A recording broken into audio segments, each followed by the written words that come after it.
everyone, and welcome to a new video. Here we will be showing you the underground caves just on the south end of Cappadocia. I hope you enjoy!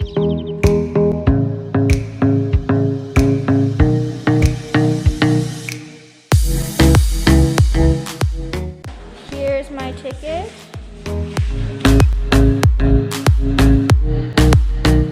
Okay, so right now we just entered inside. It is highly recommended to get a guide to help you navigate through the maze-like caves, and so you can learn a bit of history. Phrygians defeated Hittites. Hittites escaped to Syria. They left the cave empty for a long time. Some Christians came here from Jerusalem, Jordan, Syria. Christians rediscovered this cave. They dug out 6 more floors, altogether 8 floors. Ministry of Tourism opened this place for public for visitors in 1964, 57 years ago, quite recent for visitors. Before it was empty place. When it was empty place, sometimes local children of the town in their age, they used to come here to play hide and seek, like a playground. Sometimes I used to come here to play hide and seek. This first room we are in are the stables. The holes across the walls in the room are to store food and water for the animals.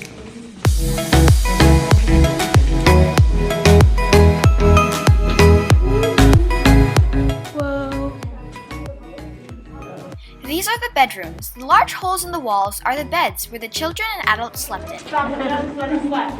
Five people slept in here. Wow! Daddy.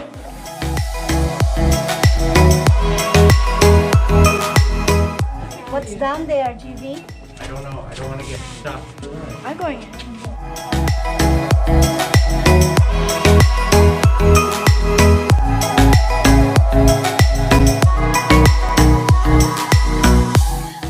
Walk through these tiny hallways to get to other rooms. For me it was easy, but for taller adults they had to duck their heads.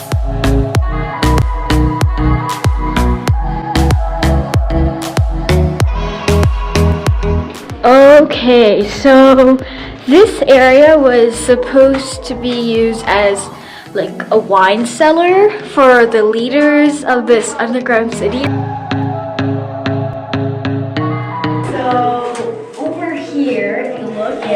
There's like these 2 huge tubs. So my guess is that these are like bathtubs. So the people here clean themselves. Here's the church area. So this is like where they baptize the babies. Since they're underground, they would need to do all the regular things people do in church. These 2 huge holes. This one is used for wine. So during the Christian ceremonies or Orthodox, they would get wine just for like the blood of Jesus. And over here is for the waters to like baptize the babies. The reason why I said Orthodox and Christian is because this area was used for both religions. So there's an Orthodox symbol here carved into the wall, and also a cross for the Christian symbol. So since there's not that much space here, they just combined both churches into one.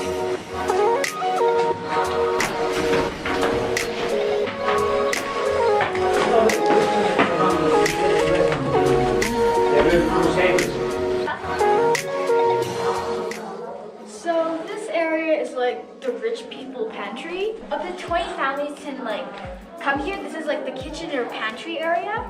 So there's different tunnels everywhere, like tunnels over there, tunnels from everywhere, so all the families can come in here. They would store different things like potatoes, wheat, barley, and they would hang meat over here.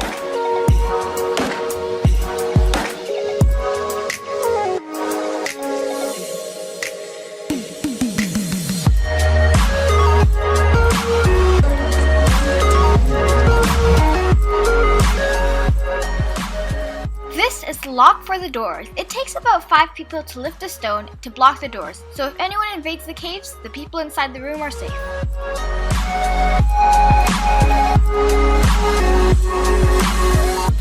So here in the food storage area, there's also this grinder. When we were in Morocco, we saw this grinder a lot for people making amlou. It's like their peanut butter with almonds. So they kind of like, this would spin with a stick that's stuck into here, and they would do this to like grind nuts or whatever they need to grind to make a paste or liquid. So yeah, This hole in the middle is kind of to put like the water to like moisturize whatever they're grinding to make it a paste. So yeah, we see this a lot. We're going to the wine cellar. Yeah.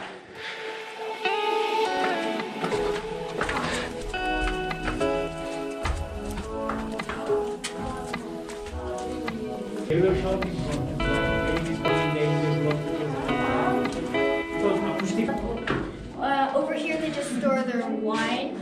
So they would store their wine here. Oil lamp would go in here for their light since it's like really dark in here and there's no sunlight. Ventilation. Okay, so right now we are looking at the ventilation shaft for like air to come through or to resupply for food. It can go all the way down, as you can see, very, very, very deep. We're going to basement number 4. Continue. Dun, dun, dun.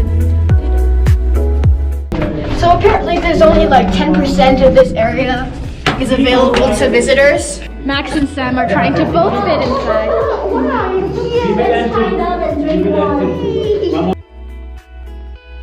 We're now in the 5th floor of the tunnel and about 30 meters below the top level. We are now in the middle class winery area where the wine gets stored. It goes down through this hole here and it comes out here. It gets collected, it gets stored on different sides of these rooms.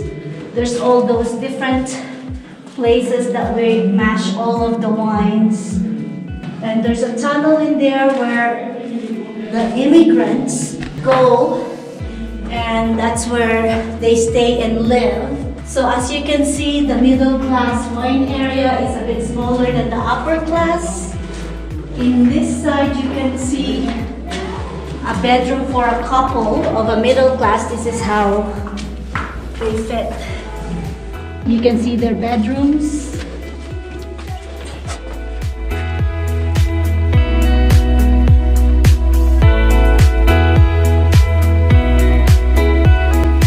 So you see their living area, and each hole will be bedrooms per person. Imagine if I sleep in there. It would be uncomfortable. Very, very, very uncomfortable.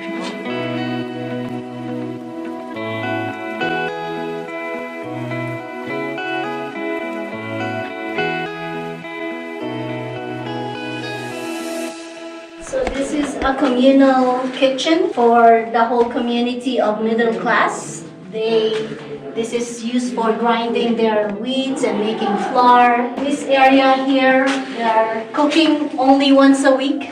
And they cook it in the middle of the night so they don't see the smoke. And once a week, they do all of their cooking. The rest of the week, they eat dried fruits, dried meat, a lot of dried things, and cook their bread once a week. So they pick up their supplies here and eat it in their living room because there's not enough room here. A lot of the foods are shared within the community.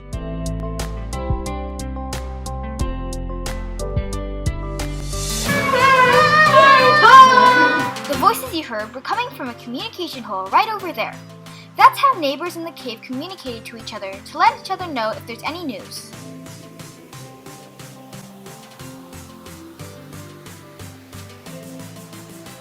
Okay, so in this area, it's like a family room. It's this huge rock over here. You might have seen it in many other rooms. This is actually like the door. This is the door to block like the entryways to other areas. So then, if let's say someone invades the area, they can't get through the door because this huge rock is blocking. So as I said earlier, this is a family room.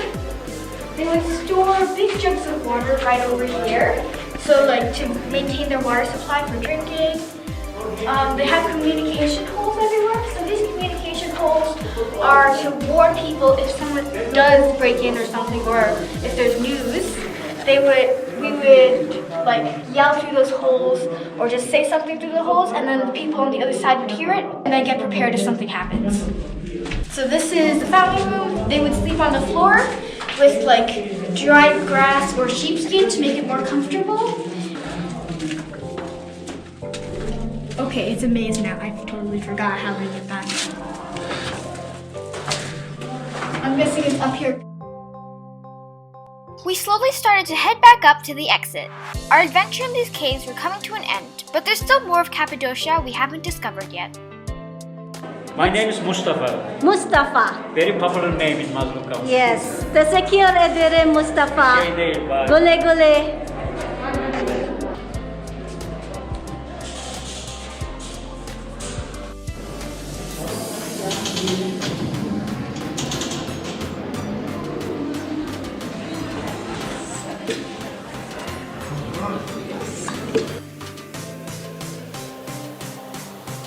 We're outside now.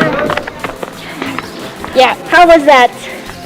That's quite an experience, right? Learning a lot about the underground city and the underground village. Yeah. Of the different upper class, middle class, and the lower class. Mm-hmm. Do you think you want to live like that when you have to be divided by different classes?